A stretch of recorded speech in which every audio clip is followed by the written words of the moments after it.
All right, mic check, I'm good. So I'm Max Ceron, CWB Association Welding podcast. Today we have a really cool guest, Welding podcast. The show is about to begin. Hello and welcome to another edition of the CWB Association podcast. My name is Max Ceron, and as always, we're out there trying to find the coolest people in the industry that we can find. And you're gonna know this guy. He's been around for a while, and he seems to be on all the other cooler podcasts of mine. So hopefully I can keep up. But we got Thomas Patsis here coming to us online, otherwise known as Cold Hard Art. How you doing, Tom? I'm doing pretty good today. How are you doing? It's I think we're in the same boat, man. I got about 500 projects going on at the same time. I've been on the road for like almost 11 weeks. And when I get home, it's like, you know, you still got a business to run. And when you're on the road, you're doing business, but it's different business. So it just piles up on you. And then you're running around at 1,000 miles an hour. How are you doing? I'm the same thing, about 998 miles an hour right now. And I'm panicky and desperate all the time. So I'm always working, and I'm looking at all these trophies I have to put together in the next week before. And then Christmas is in my way too. You know, I don't do a lot of Christmas stuff anymore because that's just crazy. I have one project that I can't talk about that'll be super cool, but yeah, it's just a lot of stuff to do. And it's weird how it's what you sign up for, right? You want to do a 1,000 podcast interviews and talk about stuff like that. And you're like, I don't got time to do all this stuff, but that's what you signed up for. So now you're talking about Christmas. Christmas is around the corner. It's like 3 weeks away.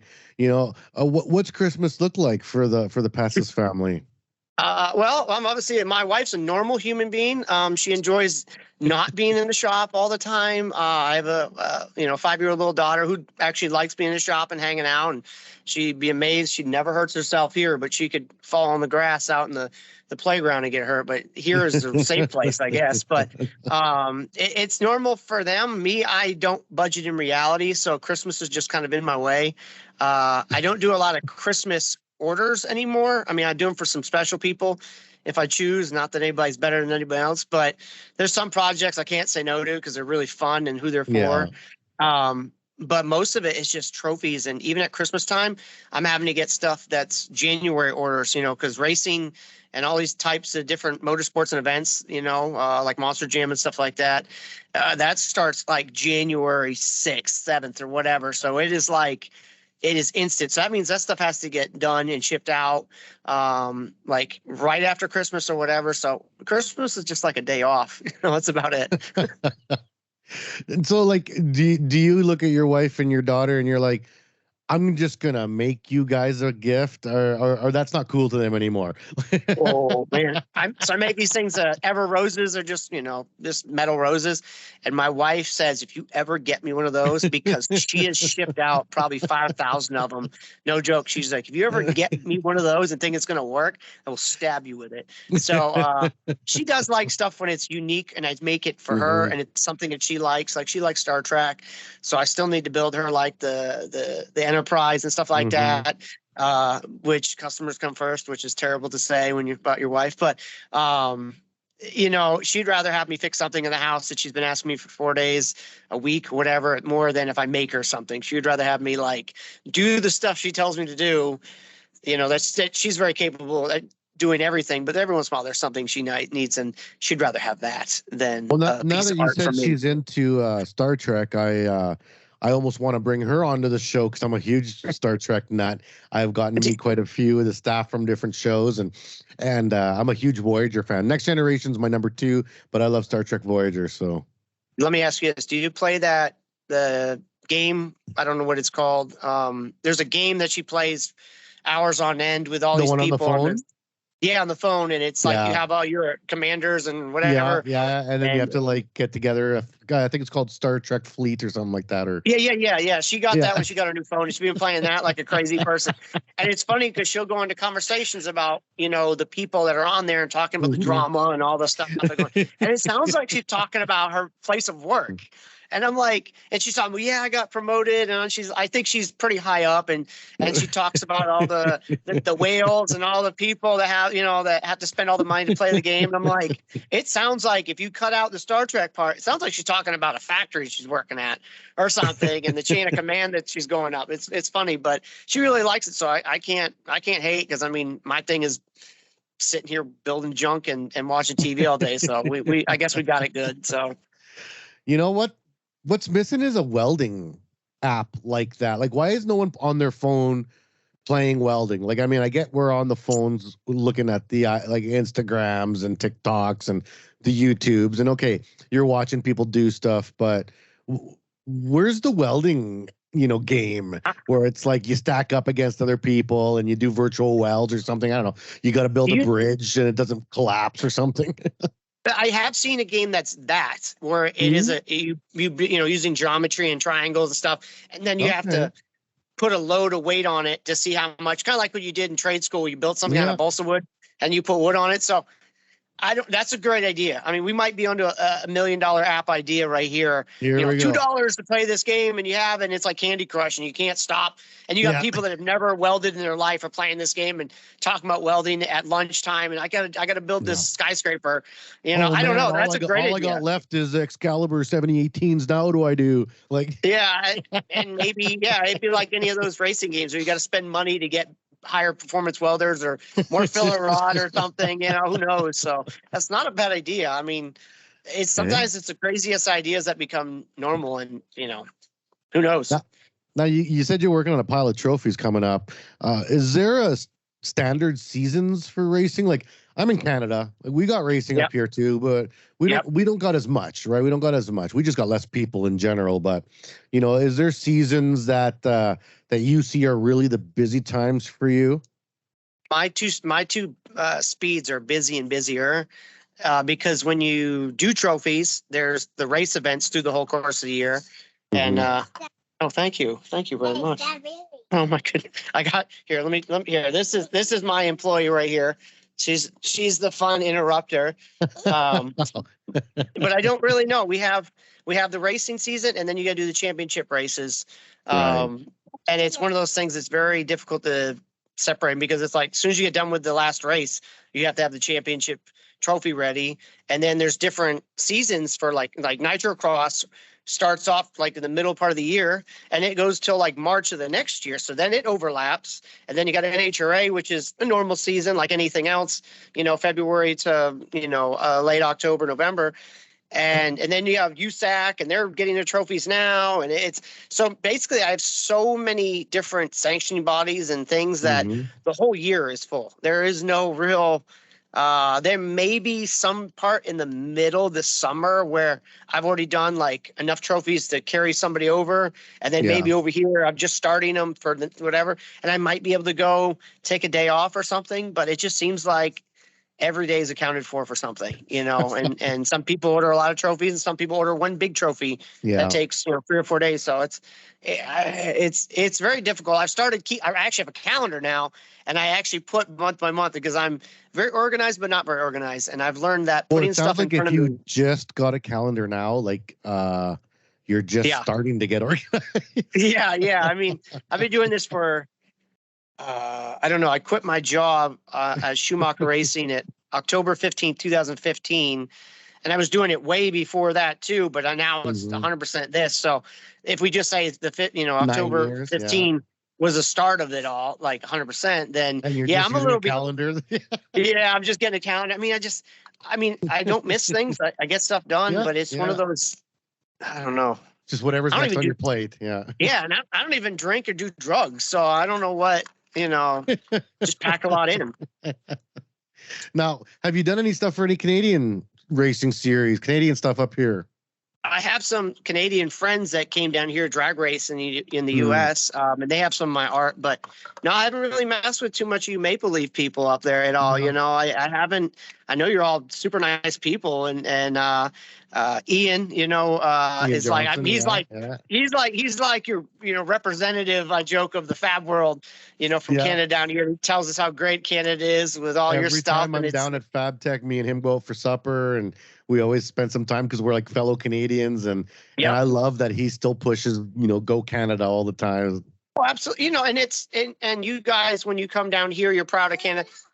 Even when you're in the United States, it's what state you from, and that's I wear a Red Sox hat. Not that I care about sports at all, but my mom was a big she's from Massachusetts, and now she's not here anymore. I kind of represent her, just represent Massachusetts, and it's so it's one of those things. You're very proud of where you come from, so absolutely you guys are, what territory are you from? That territory sucks. We're the greatest, and your internal battles that you guys have. So.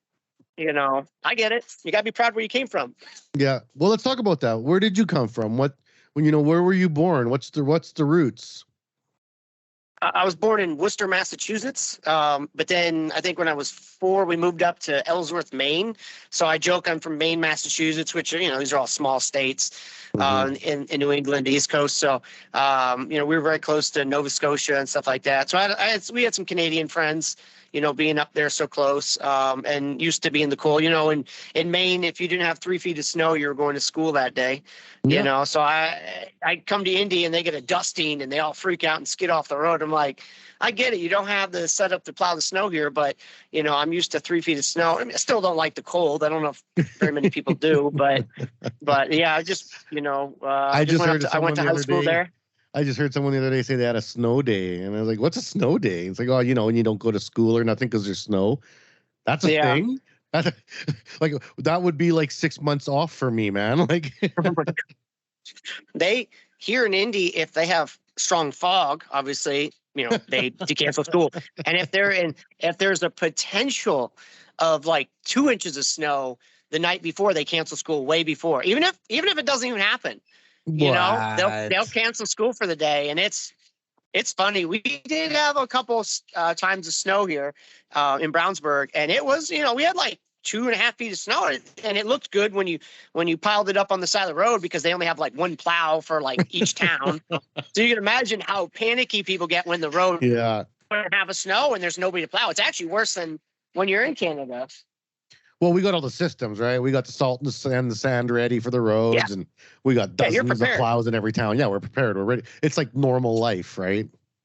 Yeah. Here we got a guy named Chuck with a flimsy shovel from Rite Aid or something. Yeah, bolted onto the front of a Jeep. Yeah, we got this. You're like, okay, see you later. You can see how my employees work around here. Yeah. So you were living in Maine. And did you stay there until how old? Like you went to high school there? I went to high school, and I actually, me and my friends, I almost joined the Army. I was this close to joining the Army. Had the guy in my kitchen talking to my mom and stuff like that. Oh yeah, it'd be great, get them all corrected. And then the day later, my buddies are like, "Oh, we're going to University of Northwestern Ohio," and I'm like, that sounds way more fun, going to school for cars and welding and stuff. So I was like, all right, never called this guy back. And then me and them packed all our junk up in 2000, and we drove to Lima, Ohio, went to school there for 3.5 years, and then I got my job at Schumacher, and so it's like, I joke I'm slowly moving west. I don't really want to end up in California, but I do want to end up somewhere warmer. But I have to be around race cars. So it's either Mooresville, North Carolina, where it's warmer and people are friendly, or up here in Indiana, where we got the only thing that makes Indianapolis amazing is our racetrack, in my mind, because I only like race cars and racing people. So I'm pretty much in the best spot I could be for someone that does stuff that I like to do. So. Well, let's talk about this program at the University of Northwestern in Ohio, because I was reading about it. I saw you took a program for automotive high performance, welding, and alternate fuels. And that's a very niche, specific program, So first of all, how does a program like that exist? Is there enough work for grads that attend this program? Is there a ton of these types of programs around the US, or is this like the college that you go to if you want to pursue this type of work? Obviously to me, I think it's the school that ends all schools, because it's you got trade schools when you're in high school, hopefully, obviously we make the jokes that isn't a thing, but there's a lot of trade schools. There's a lot of trade schools here, for automotive, even, I don't care if the car's electric or not. the car still needs body work and service done to it no matter what. So if you're working on an electric motor or a gas motor, and they're going to be gas engines for a long time. Those are going to be around no matter if electric cars were 100% thing. There's still going to people be holding on to these cars. So you still need to have people working on them. Well, I know because electric the people cars that are drive going to need service too. Like, I mean, electric motors also fail. Like, yeah, it's not, and everything else that goes with the car, brakes and stuff like that. So there's a big demand for that stuff. And obviously, to me, that's the school I went to. So obviously, I experienced it from 2000 to 2003, 20 years ago, and I've gone back there and seen the school, and it's even bigger. When I went there, they had 500 students, and now they have 3,000 students. So it's wow. You can see, and the stuff that the kids have access to now, I'm totally jealous of. But I'm happy I went when I did, because obviously having that on my resume got me my job at Schumacher and stuff. But it's just there's a lot. I mean, there's not a lot of schools like this, and they're in the center of the United States, which is kind of good for people. Like, kids want to go home and see their families. So you're not like all the way up in Alaska or something. You are in the middle, so it's not terrible. Being in the center of the United States is a good thing. And there's they have a lot more programs than I had. Obviously, I went for automotive and high performance. So working on race cars was part of the deal. When I went to go for welding, they had a 6-week class. It was a stick, MIG, and TIG. And at that time, I just thought, well, it's good to know this, but never thought it would be my consuming like your focus. Day. Yeah. Now I don't think about working on cars. I mean, I worked on some cars when we were at the racing, and I worked on the Pro Stock bike team, and then I ended up in the fab shop where we built the race cars, the funny cars and dragsters, and all the parts and pieces that go on a car and putting bodies together. So I learned a lot. Even, after I thought, well, I know how to weld. Well, you know how to weld, but then this is the way they want you to weld, because something that goes 330 miles an hour has to be welded a very specific way, because these cars are built lightweight but strong, and it's a very perfect line you're playing with. Yeah. So, but that was something I'm happy I learned, because I never thought welding was going to be this much of my life. Every single day I turn on this Miller welder and I weld. Like right now and I'll weld till 3 o'clock at night. And I'm a nighttime person. I knew that would be my life, but never thought welding and talking to people like you and being part of this culture of welding and creating stuff. But it's definitely something I never would have thought would have been part of my life 20 years ago. Well, it's really interesting how you break that out, because I think that's a piece that sometimes a lot of people that don't understand, especially coming into the industry. Like you look at, okay, like let's say automotive or aerospace or airplanes, or like pick your thing, whatever. You don't have to know all of it. You just need to know your piece of it, right? Because you're never going to know all of it. I've been pulled into automotive a bit. I've worked on cars. I've worked on stuff. I did a little bit of stuff from some movies. But it was never because I'm a movie guy no, it was because I was a welder. I'm a fabricator. I could build stuff, and they just need me to do my thing, do the thing, and get out of the way so the next guy can do his thing. You know what I mean? And that's a piece of the trades that sometimes it gets lost in the shuffle. Kids, when they're young, I see them entering trade schools, and they got this dream in their head. They're going to be like, hey, I'm going to do this thing, this super specific thing that I got in my head. And I was like, man, like, let me explain this to you, that all the people that I know that are super successful, whatever they thought they were going to do, they're not doing that now. You know what I mean? Like, they're doing something that went a different path and they just ran with it, and you go with it. And that's just what it ends up being, right? Yeah, because when I first went to school, I wanted to get into racing because I wanted to drive something. It didn't matter what. I wanted to drive. But when you get into reality, when you break out of the bubble of your parents and teachers and school, where they're not saying they're not just trying to protect you and teach you stuff, but they're trying to teach you this perfect world in a vacuum.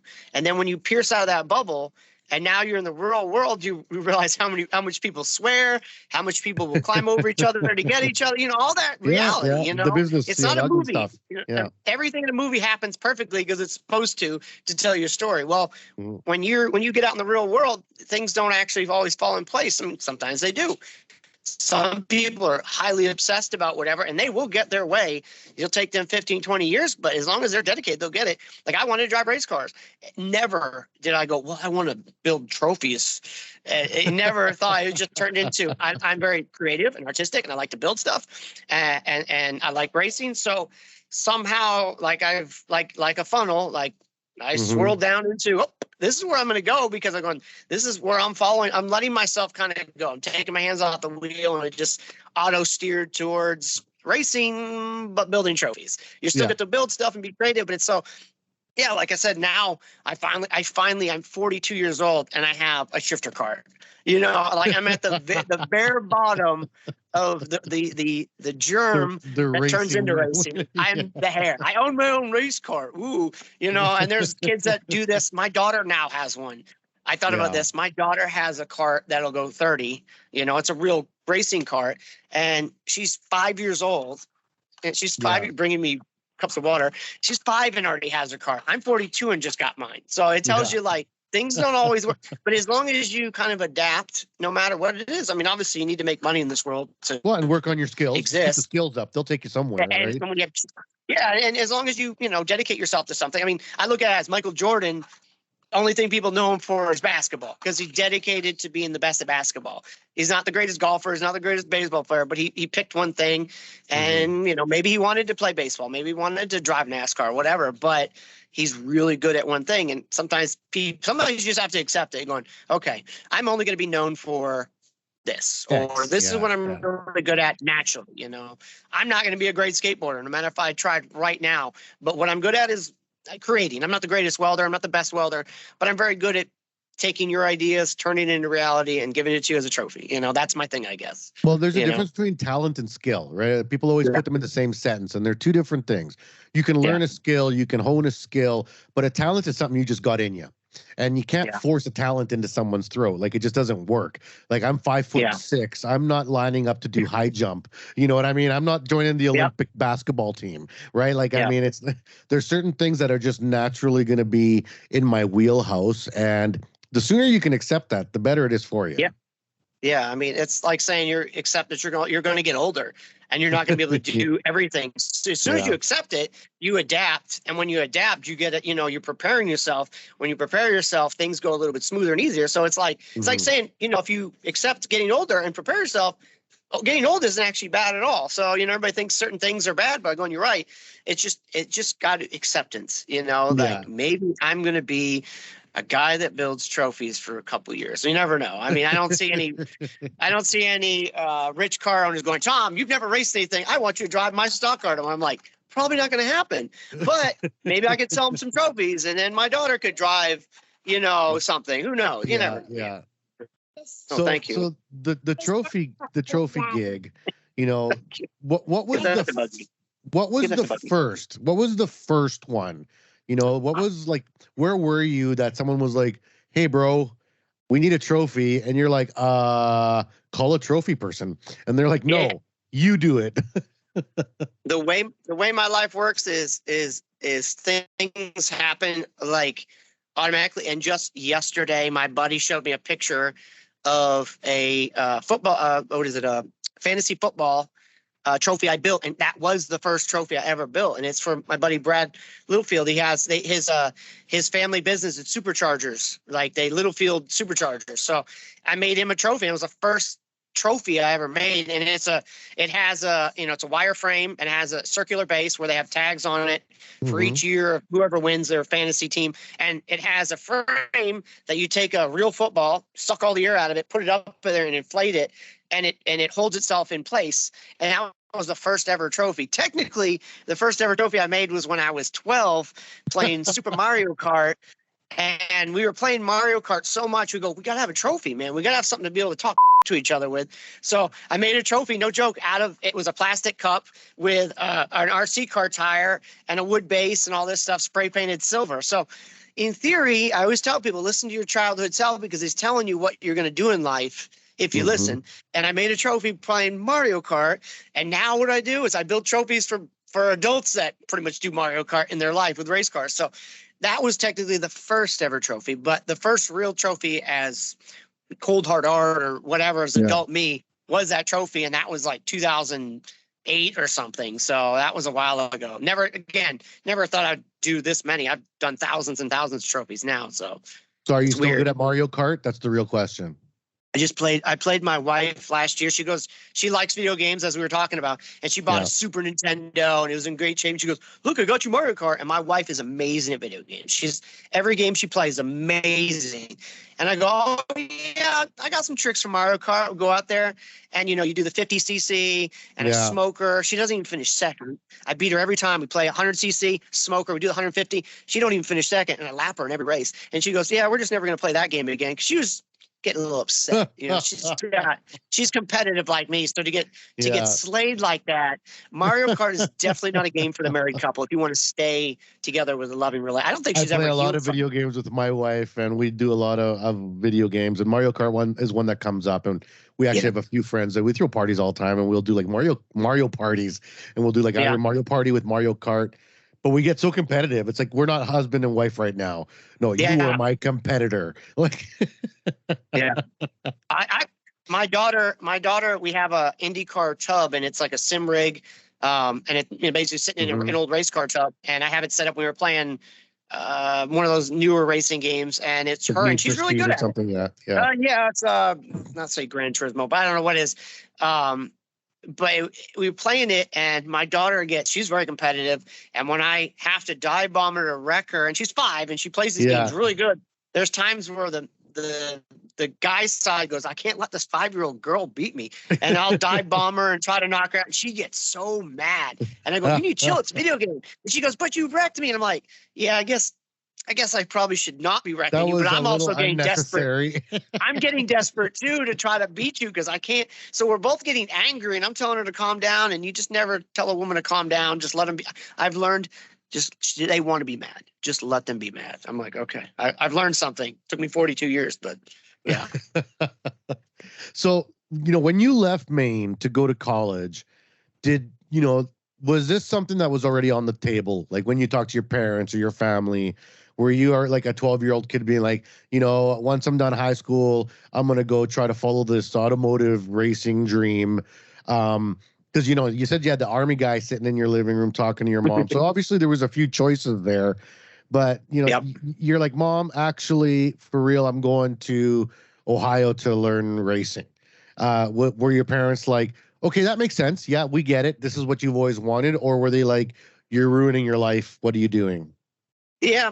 I think I chose racing. It sounds stupid, but everybody picks something in their life that they think's cool, and not one person on this planet could tell them otherwise. And I think when I was 10, I watched one race, the Daytona 500 or something, and I just fell in love with it. And nobody in my family's into cars. My dad is very, very mechanically smart. I joke that you could lock him in a box, he will get out. I have that same mentality. Like, if you need something to fix to work to get you home broken down the highway, I got an idea. If you need something fixed the correct way, yeah, we can do that too, if we have the money and the time. But so like I'm very determined. We'll get home. That's the best way to say it. Yeah, JB welding some pantyhose. We'll get you home. Yeah. Whatever you need. It's like I know that whatever our parameters are, we're going to get home. But I think my mom just said, okay, she's an artist. So she was kind of that whole just live it and just do what you want to do. And my mom had no problem. I had some financial aid to be able to go to the school at the time. And, obviously after that, I got a job and paid for everything. So, but yeah, my mom never said anything about it. She never thought racing was a dumb. Now, my art teacher, this is always my funny thing to tell kids. My art teacher in high school, every single art project we did, because he goes, you're very good at art, you can draw very well, whatever, but every time I get a project, it's got a race car somehow. No matter what his criteria is, I squeezed a race car in there somehow. If it was whatever, right? Even making clay, we needed to make something out of clay. I made a racing tire and a cat, because it had to have some inanimate object and an animal. And I was like, all right, so I made a cat with a tire track over it, like it was dead, and a Goodyear racing tire, super detailed. And he goes, geez, I can't even get you to make an animal right. It has a tire track over it. It looks great. But he pulled me aside after one of my projects and said, listen, if you want to be taken seriously in the art world, you're going to need to have to learn to do a little bit more than racing this race car stuff, because it's never going to, as an artist, you're never going to make it. Right. And I'm like, okay, cool. And then the next project was like full race cars, so I don't like to be told what to do. That's why I'm my own boss or whatever. And my wife likes to nod her head. She's like, I'm the boss. I know what's going on. Yeah. She just rolled her eyes. I love it. But yeah, that was my art story. But yeah, my mom just said, let's do it. If that's what you want. My mom always said, if you're going to do something, just do it right. So even if she went to go buy a drill at the store, she's like, what's the best drill? Get it? Because then you only got to get it once. She wasn't like, go buy the cheap one for right now for this weekend's job. She's like, go get a DeWalt, go get a whatever and get the best one. So she was the same way. Like, if you're going to do it right. So, I tend to do that a lot. Mom, we need to buy the Snap-on toolbox. You're like, okay. I'm like, I still have that Snap-on toolbox. So you know how it is. It's that mentality, I guess. So you finish school, everything's good, you graduate, and it sounds like you got a job right away. Was it like a co-op program where you kind of had the job before you were done school, or how did that line up so well? My one of my buddies, Caleb O'Connor, that is also from Cape Cod, Massachusetts. He worked at Schumacher, and we're like, oh my God, you work at a big time racing thing. And it was the next state over. And he's like, like buddies try to do, they try to draft buddies in to get jobs. Yeah. And he goes, hey man, I hear someone's getting canned tomorrow. He's like, you need to roll up here at lunchtime when they fire him. And I think the dude rolled out with his toolbox or whatever. As I came in, I was like, oh, that's the guy.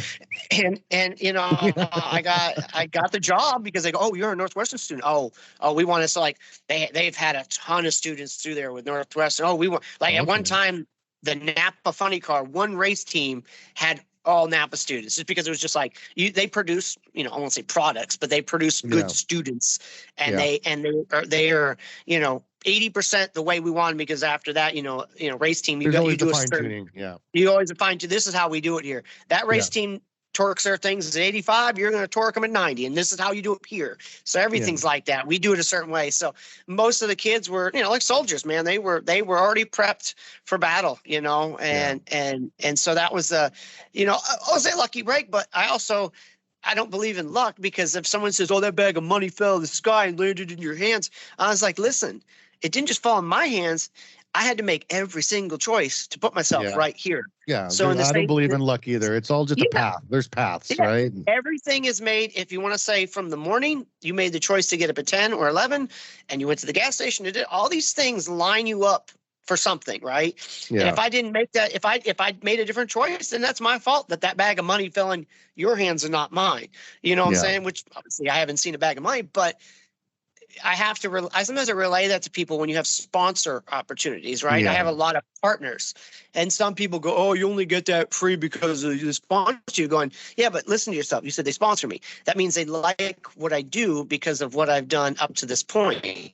Yeah. That's why I tell kids, you got to behave on social media like an adult because like everything else, people watch you do stuff. So if you do good work, if you speak good, if you look good, whatever, as long as you behave yourself, it's not hard to not act a fool and be stupid because sometimes there's bigger rewards than having one fun day of doing something stupid and posting about it. You can keep some of that stupid stuff private, and there are sometimes rewards for doing good work. There's always good rewards for work, but that's just I'm always off tangent, but I can lead myself into anywhere I want when I'm talking. So I don't even know where the hell we're at. Oh yeah, school. School. It all makes sense. So because you do pick your paths and you make your choices. And I just saw somebody post today online something about what was it? Burn rods, not weed. And I thought that was an interesting comment because I live in Canada, man. There's a lot of weed that gets burned up here in Canada. and I know some really good welders, so I'm not going to say anything, but but it is a thing to think about, right? Like you don't want to go into work drunk. You don't want to go in because you're not going to do your best work. It's not necessarily even about like, oh, you're going to piss off your boss or it's just about your quality. Like how much do you value your quality, right? Yep. Yeah. I mean, obviously the same thing when you're building a race car. And if you're not 100%, I mean, you could kill somebody. And the same with working on a building. It could be some kind of metal frame that someone's going to stand on, or worse, put over their head. So it's like you got to think about that. You got to think of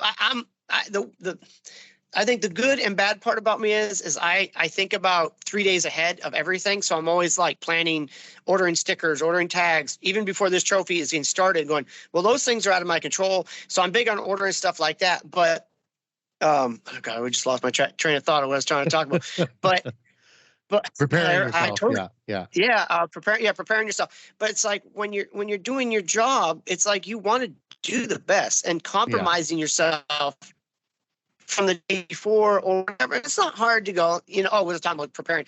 I was like, so I've always one of those things. I don't drink very often. Probably the last time I had a drink was 2016. And that was just a beer. I'm not saying it was an AA class or anything, but I'm just saying, I remember the last time I drank because it was for a buddy's wedding. And I always bring that up, and he's like, oh, it was a long time ago. And I've never even smoked a cigarette. I've eaten a cigarette on a dare, but I've never smoked a cigarette. And I just don't have time for it. I like making money. I like working. I like what I do. That's, I won't say my hobby is now my responsibility, but it's like I got too much responsibility to be a fool all the time. Then I'm 42 years old. I'm not a child anymore. I understand when you're 20, you go have fun and stuff. But even then, you want to kind of like cultivate, like, just maybe like keep that stuff private, because maybe your boss is following you on social media. A lot of people do that. Oh man, I'm sick, man. I can't come into work. 10 minutes later, posting a picture of you fishing. I was like, that doesn't take very common. The common sense level is pretty easy. If you say you're sick, pretend like you're sick, and then but whatever. I don't even know.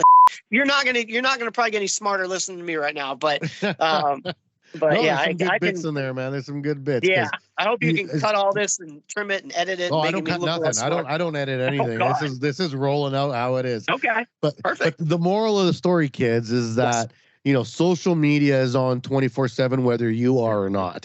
So you do something on there for 5 minutes that you forget about tomorrow, that can come back and haunt you. So you got to watch. Absolutely. You got to watch. God, look how many people get canceled because they like a post or they whatever. I mean, those things seem innocuous, exaggerated, like, oh, that's stupid. But I'm going, that you gotta say, no matter if you agree with it or not, that is the way the world works, and the big flow of the water will carry you out to the ocean. So you can hate the ocean, but it's going to carry you out to the big fish and go eat you. So you there's only so much resistance you can put into it, And now that I'm getting older, I go, if I'm in your house, if I'm working in your shop, and these are the things you want, like, hey, don't smoke weed before you show up, or don't be boozed, or don't bring friends in, or don't be on your cell phone. That drives me crazy. I'm 42 years old, right? And I'll see people at a gas station with their cell phone right on the register, and it's like I'm interrupting them to give them money to pay for my drink or something. And I'm going, God, if I was a boss, why I don't have employees is, I hate to say it, I'd probably be taking people out in the back and just, because I just can't handle. I can't handle that. You need your cell phone at work? Like, I'd be like, that stuff's locked in your car. But it's because I'm a bitter old man. I don't actually mean it, but I just can't. I would not be a good boss because I'd be beating people. I'd be getting in fights, all yelling at. And then if I did have HR, it would be like, Tom, we can't talk to him. Like, well, what do we got to do? I don't think you're going to have that problem. From what I've known of you, I don't think you're going to get down that path at any point. I don't know. That's why I joke. Like, I can't. It'd be funny to have it. I'll probably do videos of having HR, because I'll probably be the boss. We'll probably be in HR, even if I have no employees in HR, and having them tell me and going, okay, you can't say that. Yeah, you can't say that to anybody. I'm like, all right, well, no one's here, so who the am I saying it to? So All right, well, let's take a break right now for our sponsors, because this is it's a good time. Because when we get back from the break, what we're going to talk about is, the work you do now out in the industry, and not so much about the building the trophies and all that stuff, but like the other stuff that you're doing kind of on the side, the advocacy, the talking, the getting out there, the helping the kids, all that stuff that you're doing that I think is very valuable. So stay tuned, everyone. We're not, don't go anywhere for this fantastic tangent-filled, all over the way routing road of podcast here with Tom Patsis on the CWB Association podcast. The CWB Association is new and improved and focused on you. We offer a free membership with lots of benefits to anyone interested in joining an association that is passionate about welding. We are committed to educating, informing, and connecting our workforce. Gain access to your free digital publication of the Weld magazine, free online training, conferences, and lots of giveaways. Reach out to your local CWB Association chapter today to connect with other welding professionals and share welding as a trade in your community. Build your career, stay informed, and support the Canadian welding industry. Join today and learn more at cwbassociation.org. And we are back on the CWB Association podcast. My name is Max Ceron. We're having a ton of fun here with cold, hard art here. Tom, we're all over the place, but I think it's the same point that we're making, and we've hit the same thing many times. And that's like skills, doing the right things, working hard, getting that even the, I hate kids on cell phones on their during work. This is, that bitter old man attitude. This is something that's going to be a big thing 20 years from now, because the kids that are coming up now that are used to being on phones are going to have kids on phones when they're the bosses. And it's going to be really hard to draw that line in the sand when it's kind of been squished all over the place, right? Yeah, and you're not going to stop it, because think about it. Your dad tells you you're a piece of because you're lazy and all this stuff. Well, guess what? His grandpa, your grandpa, whatever, his dad's telling you, oh, your dad, he's a lazy piece of Yeah. And then some grave somewhere is turning this thing going, oh, your great grandpa is way better than both of you. And it's like, it's just inevitable. At some point, I'm a hybrid. I didn't get my first cell phone until 21, and Luna don't have a cell phone until she's 97. I'm not going to let that happen. But, you see these kids, it's natural to have a phone in their hand. They always want to be on it, and they're just zoned out. And then they're going to have kids, and they're going to have a phone as they come out of the womb, and it's just going to be in their hands. And I go, God, I don't know how that works, because is it going to take from, it's amazing kids can operate phones at 5 and they know everything, how it does. But I'm going, doesn't that kind of take away from like being outside and playing and learning manually? It's going to cycle out, man. I think it'll cycle out. Because if you think of the 80s and 90s, if you think of the 80s and 90s, and it was all TV. Think about how huge TV was in the 80s and 90s. Like you ran home to watch Fresh Prince of Bel-Air. Like you ran at home at lunch to watch the Flintstones. Like it was important to watch TV. You talked about the shows every day at school. Everyone followed, and it was a big deal, and it looked like it would never end. And all our parents told us we were going to be a bunch of empty blockheads because we watched too much TV, right? Yep. But now kids don't watch TV. TV died. Network TV is over. It doesn't even exist anymore, right? It went to streaming. Yeah. So I think in the end, things just saturate themselves. Cell phones are huge, but I bet in 20 years it's going to be like, you know what? Grandpa was on his phone all the time. That's lame. Yeah, what a loser. Yeah, what a loser on his phone all the time. It's probably going to be telepathy streaming, where you're going to be like, and you're going to have people staring at nothing, and it's because it's going to be injected into their brain, and they're going to be watching it, in their mind, and 4K cool, or whatever. I'm actually down with that. That's pretty cool. And so you're just going to have a bunch of people like cactuses just standing there. Oh, sorry. What were you saying? I was watching Fresh Prince of Bel-Air reruns on my streaming telepathy app. Yeah, telepathy app. Oh, my battery's gonna die. I gotta charge my brain in. It's gonna. Yeah. It'll be something. It's to me. It's like I mean, everything, like you said, can only be done so many ways. Kind of like fashion or the look of a car. Cars used to be square, then they became round, and now they're square again.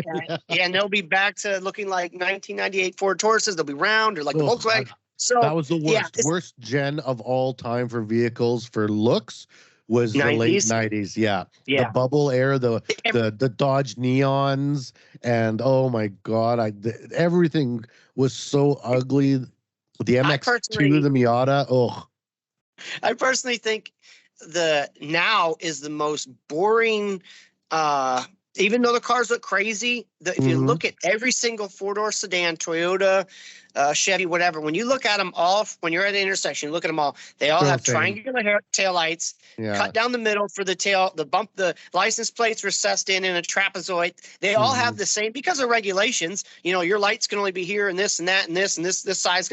So I think the creativity is gone because everything has to have aerodynamics and get the most amount of fuel mileage, and every car has the big mouth with the fake grills and the triangular headlights that go halfway up the hood. So I mean, to me, like you said, the 90s was just, the 80s was just like, we can do it. Well, we got gas stuff, so we can't make the cars as big anymore, so they're just ugly. 70s, well, the they were 80s like, had the worst engines. The 80s had the worst engines. Because if you had a 5.7 liter that's doing 80 horsepower, like and then you get a 90s. We're like, oh, cool, fuel injection on everything. So then you have a Plymouth Horizon that's a 2.2 that's making 200 horsepower, and you're like, what the hell? My Mustang in the 80s had 175, and it was rear-wheel drive and all that stuff. But it's just weird how, like the car industry, like you said, human culture changes, for the movies that you like and video games, if they're still around. Oh, that's nostalgia, man. You're old school. And you're like, Star Trek, like Star Wars, it's still around, like not everybody's into it, but it's, racing. I hope racing's still cool. If there's tracks They'll always left. be racing. They'll always be racing. I don't know. We're going to be racing in the sky because they keep selling all the racetracks. That's fine. Put more houses in here because we have more people that, I don't know. We can race on the moon, man. 1/7 the weight. Think about how fast you could go. You could, that'd be 100 horsepower will make you do 300 miles an hour. It'd be awesome. Yeah, but traction would be tough, though. Traction would be tough if. Yeah, but what are you going to run into? What are you going to crash into? Dirt? Dust. An American flag? There's no Canadian flags on the moon, is there? Oh, there we go. That's my first. We were too busy spending it on education and healthcare. Sorry. Ooh. Oh, dang. That's what Ian says. We got great Medicare. I was like, well, how long does it take for you to get a checkup? 6 months? No, and he's like, shut up, man. No, it's funny. Every time I'm down in the U.S., I always hear that. It's like, no, man, I can go to the doctor like in an hour right now. I don't know where that comes from. Like, touche. So, the stuff that you do with Instagram, the podcast, the fab techs, the getting out there and getting in front of people. Where does that fit in the scheme for Tom? What part of you wants to do that stuff, and for what purpose? I mean, honestly, I know I don't really want to talk about Metal Shop Masters too much anymore because that's just old news. But when we did that, they did a psych evaluation test. And so make sure not all 7 contestants are identical because I want different people for, the fun factor of it. If everybody's the same, you make the same art, you make the same, we're all so nice to each other, whatever. That's no fun. So what I'm saying is when we did the psych evaluation test, I learned that I had a 50-50 mindset. And I knew that going from high school. I did tests to say, wow, you sure you're an artist, Tom? Because, usually artists are, right brain, left-handed. Yeah. They're all this way. And they have certain stereotypes that are true. You can't, science is right on that one.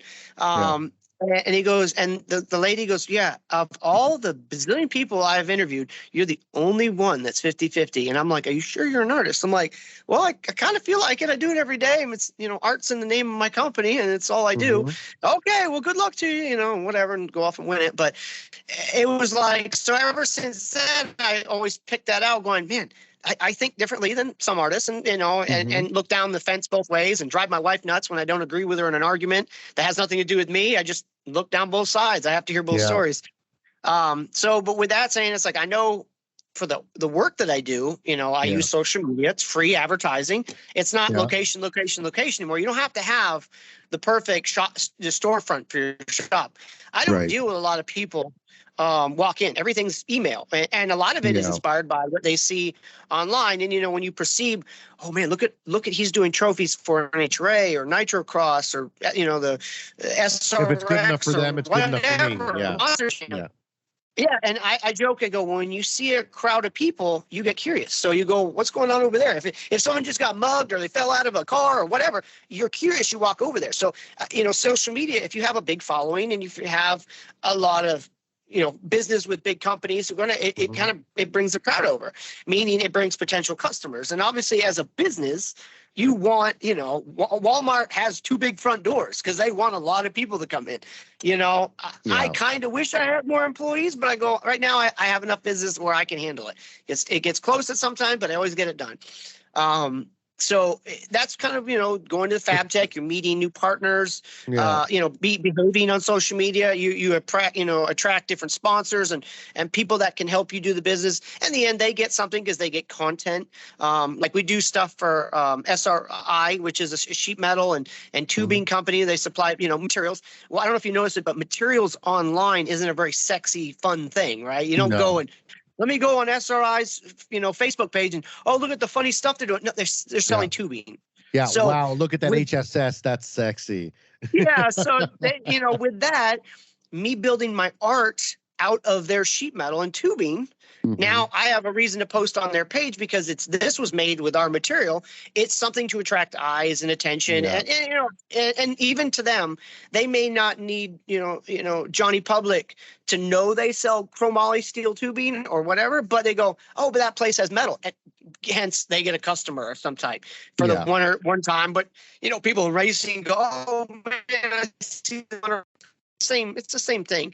You spend a lot of money to be on something to get, advertising. So theoretically, I am the company because it's just a building with some equipment in it. So theoretically, I'm the one that has to go out there and, and talk to people, answer emails. And if they want to work with us as a potential sponsor, like we have plenty of them and I don't say plenty. We have a lot of them. And I enjoy every one of them, and they all are fun people to talk to. We get to see them at the PRI show. They're coming up, and we'll go to the PRI show, and I'll be in the booth with the Strong Hands people. They make the awesome welding tables and all the clamps and fixturing and stuff like that. So that's just one of it's just part of the job. You know what I'm saying? Yeah. If someone's going to supply you with something, of course, return on investment, they need either the content or you to maybe come out, hang out with them, talk, take some pictures, do whatever. I mean, I'm not no Ryan Reynolds, but I go, if they do want me there, absolutely, because they are giving me something that I use every day to make money and to continue doing what I'm doing. So absolutely. I'm glad you picked a Canadian hot all-star there for me. Thank you. Absolutely. Yeah. Good looking guy, man. I mean, who don't want to? Ryan Reynolds is on everything. He's like Shaq, man. You can't go anywhere. He's on something. And what's funny about him? His personality, I think every movie, every commercial, anything he does, it's just straight. It's just him. Yeah, it's ad lib. It has to be. And meaning they're trusting him to just say something. I mean, try not to swear too much and not make it too sexual, but just do what you want. And they go, and it always works out because people go, oh, it's Ryan Reynolds. Whatever he says is gold, right? So, told you, we just go off tangent all over the place. Yeah, no, and but it's all connected. Like, so, you do the field work, let's say, to get eyes on you and to maintain the brand and the company, because that's part of being a business owner. Now, the Metal Shop Masters, I said I didn't want before the show. I'm like, I don't really want to get into that. I think you're going to be the last person. I think I've interviewed everyone from the show at some point over the last 2 or 3 years. But where do you think you would be without it? Because I don't feel like you lack the drive. I don't feel like you lack the ability to get out there. I feel like, because it definitely made a difference in some of those people's lives where they wouldn't have gotten that step without it. Just backgrounds, life, location, whatever. But you went to college, you got a trade, you went and you were working, and then you got into the gig and then you were on the show. Do you feel like it would have made much of a difference to where you are today? I honestly, I'm not disrespecting the show at all, but I don't think I got one order. I got a lot of thank yous and congratulations on social media when it came out, but obviously that really doesn't pay your bills or anything. But it didn't make any new jobs. I didn't get any new trophy orders because that world is a different world. And I think the one thing that I acknowledged of it is they didn't let us have like our logos on anything, right? And when I go places that see the logo, say I wear it on my shirt, and they'll be like, you're the Cold Hard Art guy, right? They don't know my name. So think about that. If they don't know my name, but they know Cold Hard Art logo, if you take the logo away, I'm just another white dude with black glasses. Well, guess what? What appeared on the show was a guy named Tom with no logo. So they didn't even know. There's so many people that I didn't know that was you on the. So I go, you can see the connection was not made for me as a business. It was like, hey, good, that little white dorky dude won the thing. Oh, cool. Awesome. Thank you. It was super fun. And, and it worked out great. I can't complain about anything. But in my mind, when I was there halfway through the show, I go, who's going to be the big winner of this, no matter win or lose, is Ray. Ray had her name of her business, her art is Ray, it's her name. So I go, genius. But she's a character. She has an amazing background story. She's definitely a very driven person. And she's memorable. She's memorable. Yeah, she's just a cute little, say whatever on her mind, Texas. I mean, she'll punch you in the face or hug you. You don't know. Yeah. It's just an amazing, and her art's awesome. So, I mean, everything about her, she is a TV series right off the bat. She could either be a model. In my mind, I go, you're going to be in a Transformers movie in the background where you get to say one line, you're welding, and they go, hey, did you see where that robot went? And she'd be like, yeah, that way. And that'd be it. And she'd be, what I'm saying? That's where my mind awesome. As a marketing person was going to throw her. And I think all this stuff, she's got the Northern Tool. I'm watching NASCAR races, and she's on a Northern Tool commercial in between each race. I'm like, there it goes. So I go, man, but I knew win or lose, she was going to be the big winner. Ivan got some good stuff out of it. I was so excited for him because, he's up in Michigan, but he got some sponsorships from it, and he just does good. Again, he does good work, so he deserves it. No matter if he was on the show or not, he deserves it. And everybody got something probably from it. For me, I didn't get any business from it because, it's not like racing. You already had series. a business going into it, right? Yeah, I was already kind of doing this already, and I already had jobs lined up. So I truly hope that everybody got something from it. Like I would love to hear everybody today. And I talk to them, occasionally on stuff. We're all in different worlds, parts of all over the place in the United States. And I try to communicate with them, every once in a while. But my line just is still just kind of work, building trophies, welding stuff. I didn't really spike up on me selling, post-apocalyptic vehicles. I didn't get that, the one thing in life that did something surprisingly, which is weird, is I made the freaking leg brace. Alex Smith, the football player that at the time I had no clue. I don't know anything about sports. His wife found me on Instagram and messaged me and said, hey, my husband broke his leg. And we got this really expensive leg brace halo thing. And, at this time I had no clue who it was. And she, okay, well, just send it to me and we'll come up with a plan to make something out of it. And then my wife gets all excited about, it's Alex Smith and stuff like this. I'm like, does he know Jimmy Johnson? Does he know a famous race car driver? That would make him cool. And he goes, he's a quarterback. He's a quarterback for the Washington football team. I'm like, okay. It seems like a very nice guy. Wife was a very nice person. And so I made the Vince Lombardi trophy, the Super Bowl trophy, as a CAD frame out of this, leg brace. And you'd think, okay, no biggie. And I didn't even charge her for it. I just said, hey, just send my wife like a signed jersey because she knows who your husband is. And so they sent me one, my wife one, and they had one made for my daughter that's like this big, 2 years ago. Awesome. Signed it and says your dad's a bad or whatever. And I was like, that's cool. And then his wife posted it the day after he won one of the big games leading up to the Super Bowl. Had a chance to go to the Super Bowl. And I'm not joking. You would have thought I cured cancer that day. I spent a whole day doing things like this. The news came, like every news channel came by. Oh my God, tell us about the story. TMZ interviewed me, People Magazine. Like, I'm like, what? And then they go, well, can we ask how much it costs? And I was like, they're probably thinking thousands of dollars or some artist, 2,000. I was like, I traded it for a jersey for my wife. And they're like, and they loved it that I had no clue who he was. And they loved that. That was such a fun thing for them.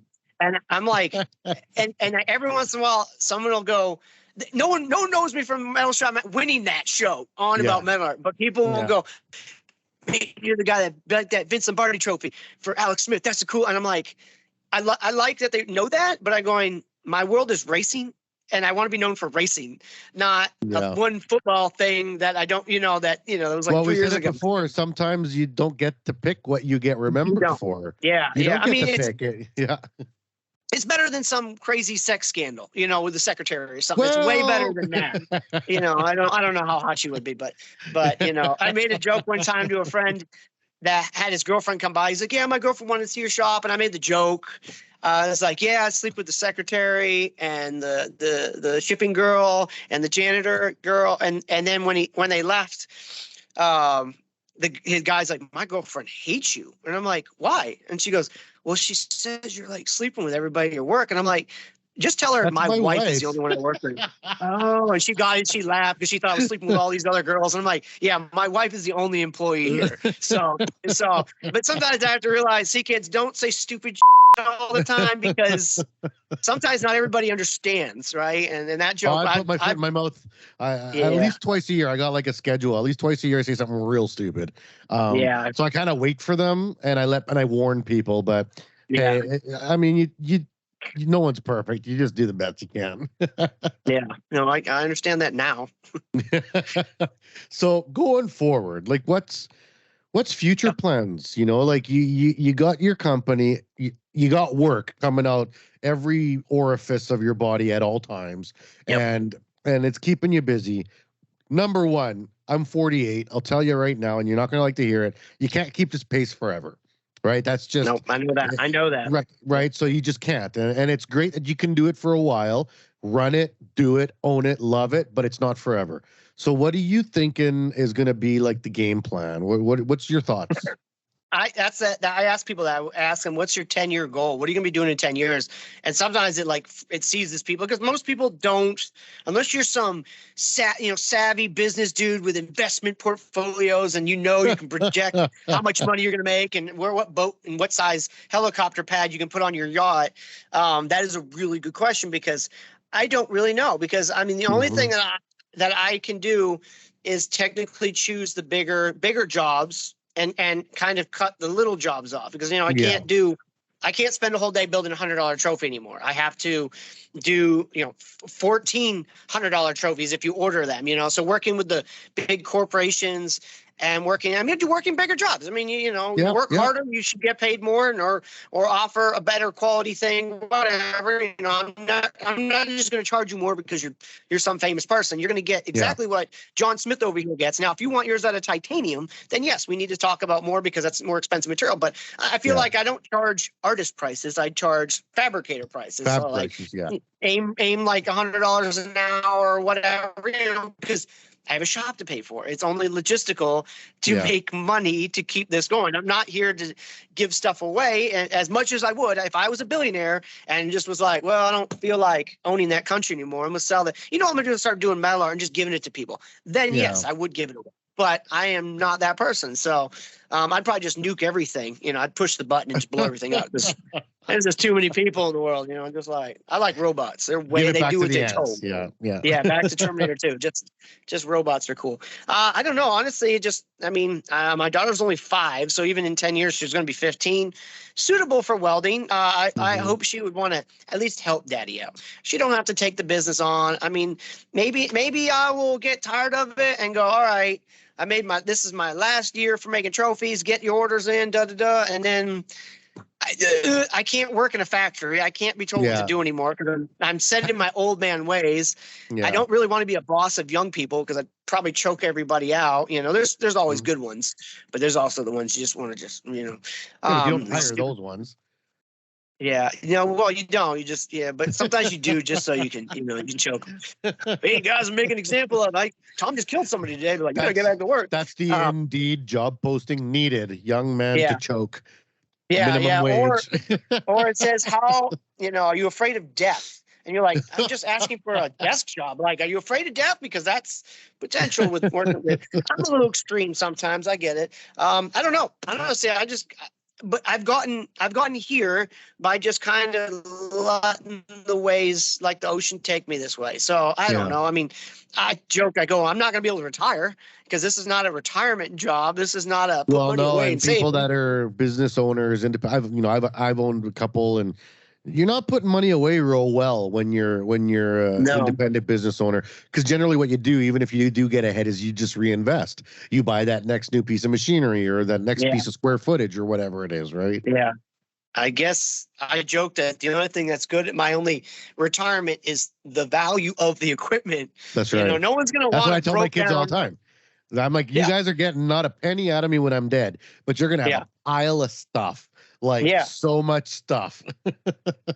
I mean, look at the junk up here, and it is junk. I mean, there's a lot of stuff on the walls that's just old race car parts. But at some point, I joke, if you start seeing me sell equipment online like an auction, it's because I'm dying. You know what I'm saying? I need to put some money in the bank from my wife and my kids because what else am I going to be good for? I mean, that's about it. So my wife is a full-time mom, so she's not actually bringing income. She's doing a great job taking care of Luna and stuff like that. So that's the biggest goal is I want her to be able to have the resources to do what she needs to do to make a great child. Because when you get into this, when you become a dad or a mom or whatever, you still got to work. You still got to run this line. But now you have another train car in the back here that's speeding off you. So you got to take care. You have to be responsible. And I'm going, all right, I'm not the greatest on not working all the time, but I do take time. I mean, they're here all the time. I go home at 7 o'clock. I have dinner with them.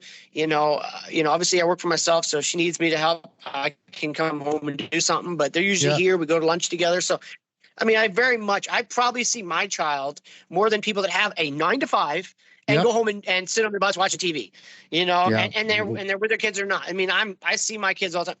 I do watch TV, but I'm looking this way, TV's that way, and I'm building stuff. So my life is not very hard. I mean, it's fun, but the hard part about it is I've taken my hobby, turned it into a responsibility, and now karting, I want it to be my hobby, but those two things sit over there and they just collect dust. So, Well, it's interesting. I mean, I know my place. I need to keep when working. my kids were little, I actually built a playroom in my shop because I was like, why am I taking them to daycare? I'll just bring them to work. I own the company.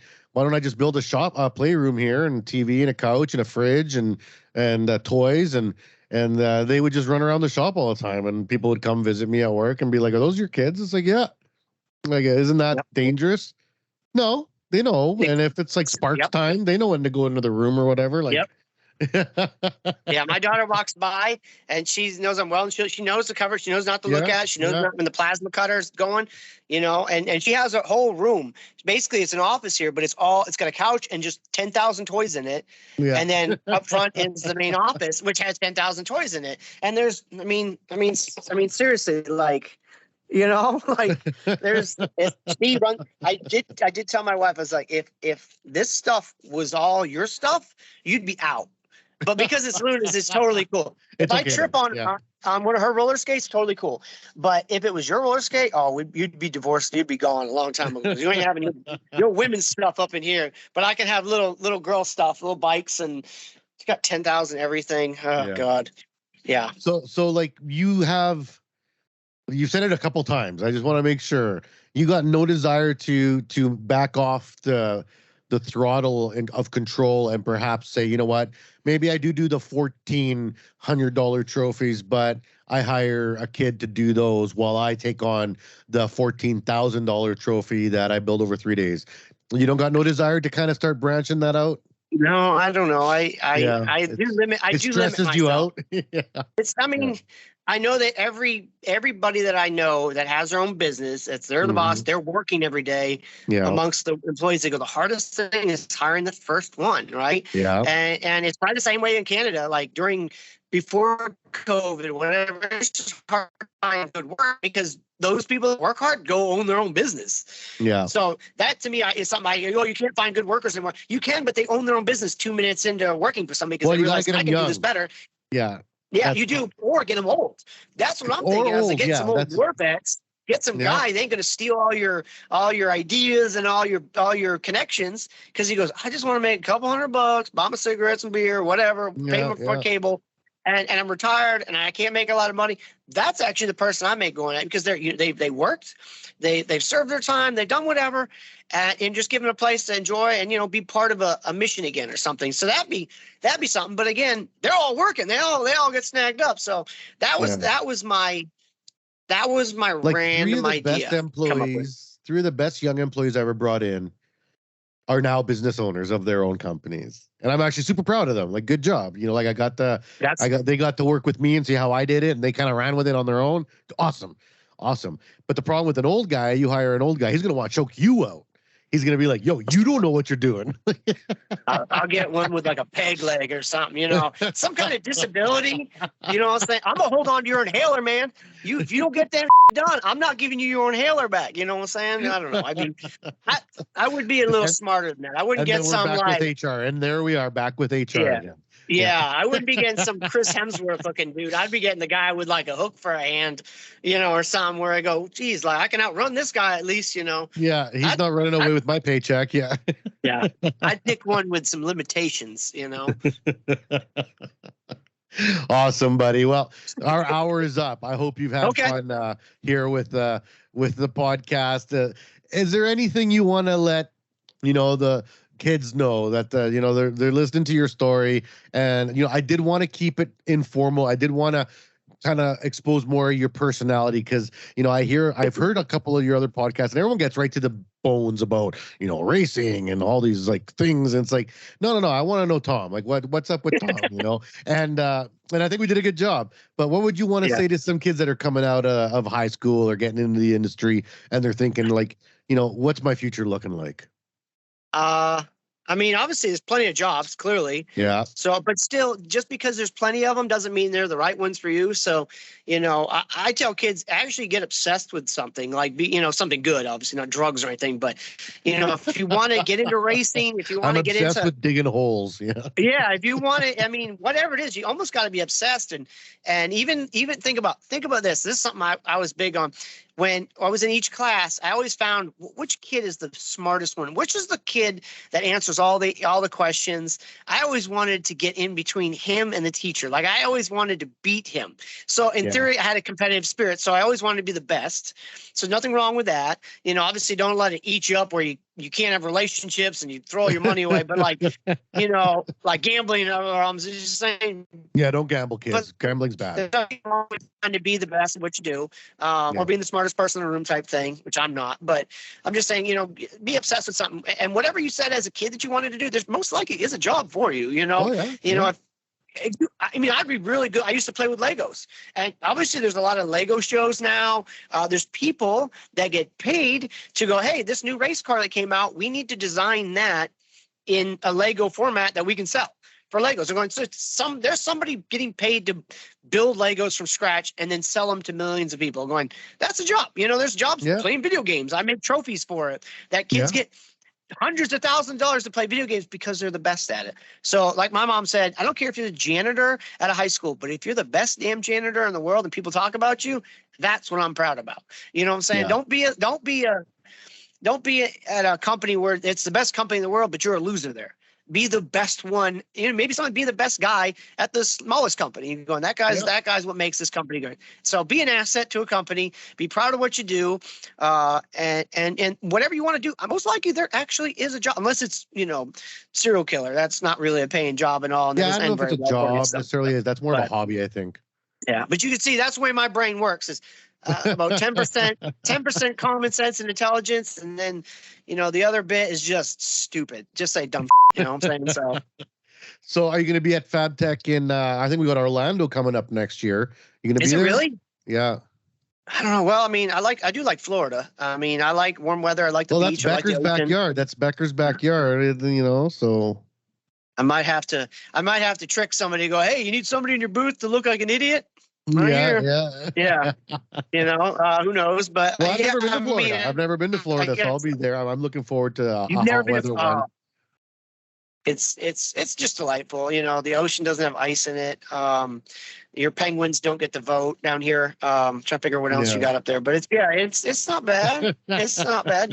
I think you'd appreciate it. A lot of old people from Canada go to Florida. A lot of old people go there. It's like a retirement place. That's what we always hear. But I'll tell you, the old people are the ones with the best stories. You know what I'm saying? Have you ever talked to a 16-year-old kid with a decent story? No, because he's only been around for 16 years. He's got brand new parts on him. You talk to someone who's 85 years old from Bronx, back in the 60s, they got fun stories to tell. I totally appreciate old. It is a gift to get old. That's the way I've learned. It's a someone gift told me once, getting old is a privilege, and I've always thought that because people die. You never know. You never know when your time's coming. So every day you're alive is a privilege. It's not given to you. It's you just got it. So You got to take it. Yeah, you got to Yeah. take it and use it for something smart. So Yeah. might as well have fun in the present time. Yeah, you bet. Awesome, buddy. Well, thank you very much. And any shout outs you want to send to anybody? Not really. I All mean, right. just I'm not worried about it. I got enough stuff to do. So Yeah, if you're you good. find me You're on good. Instagram, you'll figure it out. Look for the dorky white dude. That's all. Just look up dorky white dude. You probably find me instantly. Other than that, thank you very much for having me. Hopefully you don't have to censor too much of this No, I post won't. or whatever. We're good. You're a delightful Canadian. I like you. You're a good person. You're fun to talk to. And I like that blue shirt. I Awesome. don't know. I man. got nothing else smart to say. Well, I'll see you. I'll see you around. I've seen you a few times now, and I'm sure we'll hang out in the future. I'm down in the U.S. at quite a few shows, so I'm sure we'll hang out. And to all the people that have been following along, make sure you check out his stuff. Go online. Everything's on there, and he does fun work, and it's really creative and interesting how he puts stuff together. So it's always fun to follow. And he's good with the content. He puts stuff up pretty regularly, which is something I'm terrible at. So so it's good.